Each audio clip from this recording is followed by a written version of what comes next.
Good day everyone, welcome to my channel. So we have our new topic for disaster readiness and risk reduction, which is all about the elements exposed to a particular hazards. So this will be our topic for the third quarter, module number 3 and lesson number 2.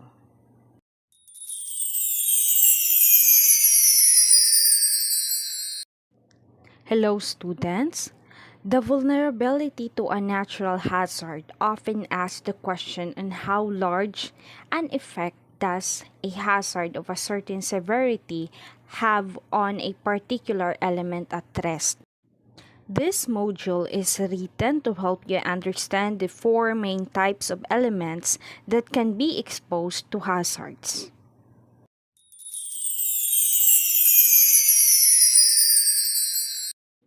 The objective of this lesson is to determine the elements that are exposed to a particular hazard.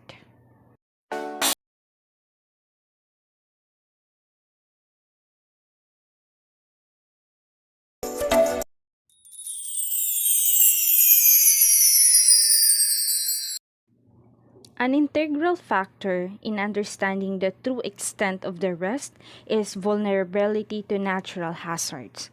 Although there is no single vulnerability definition, it is generally refers to the impact that a hazard has on people, infrastructure, and the economy. That is, it asked how big an effect a hazard of some severity on a particular elements at rest. Vulnerability can be broken down into four main elements that may be exposed to specific hazards. There are four main types of elements that can be exposed to hazards. First is the physical. It is a population density, remoteness of a settlement, the site location, design and materials for critical infrastructure, and for housing determine exposure. Physical element is designed by describing the likely severity of damage or economic loss for a particular type of infrastructure when it is exposed to a certain level of hazard. For example, the exposure to flood. This is the settlement in low-lying areas in Barangay Carmen along the bank of Cagayan de Oro River. Another is the exposure to flood and fire. Houses which are made of light and substandard materials congest along the Cagayan de Oro River in Barangay Carmen, Cagayan de Oro City. Another example are the houses along the Bigaan River in Cugman, Cagayan de Oro City are always exposed to flood as identified by the DRRR Mines and Geosciences Bureau. Another example is the Bitanag Creek in Agora, Lapasan is also identified by the DRRR as one of the flood-prone areas in Cagayan de Oro City. Another example of physical hazard is the exposure to fire. Congested houses made of light materials along the bridge of Buntud, Cagayan de Oro City. Another example is the resident of these stilted houses along the shores of Macabalan near the Cagayan de Oro port are not only exposed to fire but also to storm surge and typhoon.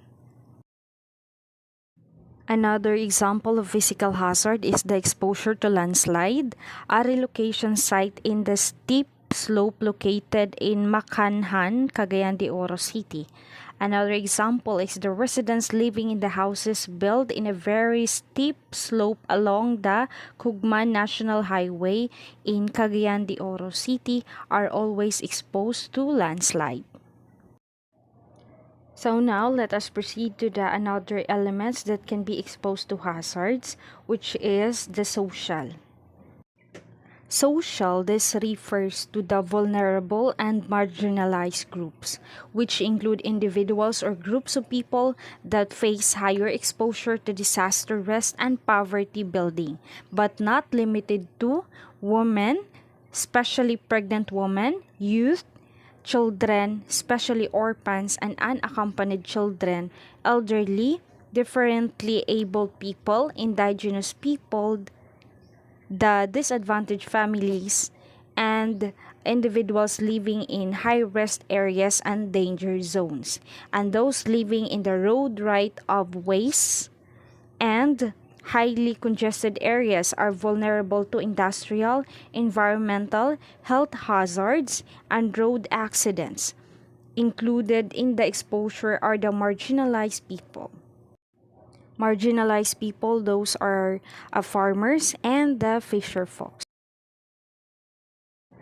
Example of social or the elements that can be exposed to hazard are the elderly. Homeless after Sindong, this elderly carries a sack containing things he was able to salvage amidst the devastation brought by the typhoon. Another example of social is the elderly. Flood victims share a food relief at the evacuation center in Cagayan de Oro City. Another example of social that are exposed to hazards are the women and children. This baby was born in the floodwater in Cagayan de Oro during the onslaught of Typhoon Sindong. Another example is the children reaching for relief goods in the evacuation center.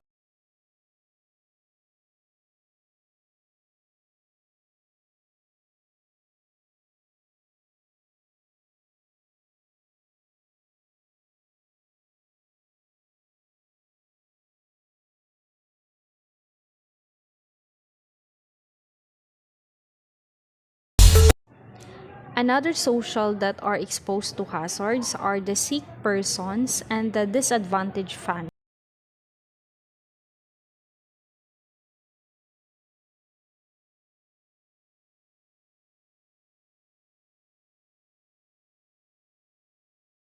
Another type or element that are exposed to hazards are the economic. Exposure is highly dependent upon the economic status of individuals, communities, and nations. The poor are usually more exposed to disasters because they lack the resources to build sturdy structures and put other engineering measures in place to protect themselves from being negatively impacted by the disasters. For example, poorer families may live in squatter settlements in highly congested and hazard-prone areas because they cannot afford to live in safer places. They are those who opted to stay in unsafe areas due to proximity or nearness to their livelihood.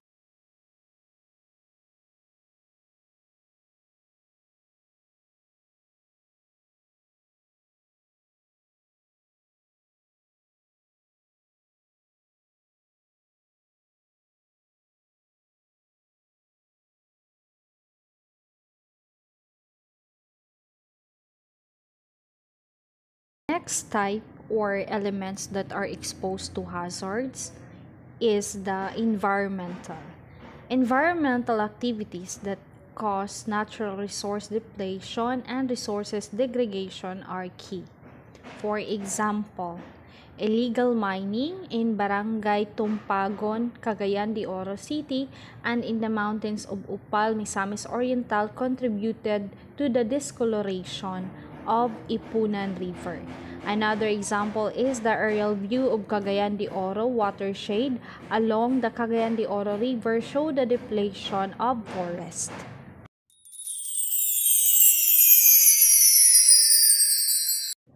Since we are done on our discussion for lesson number 2, so now let us proceed to the activities.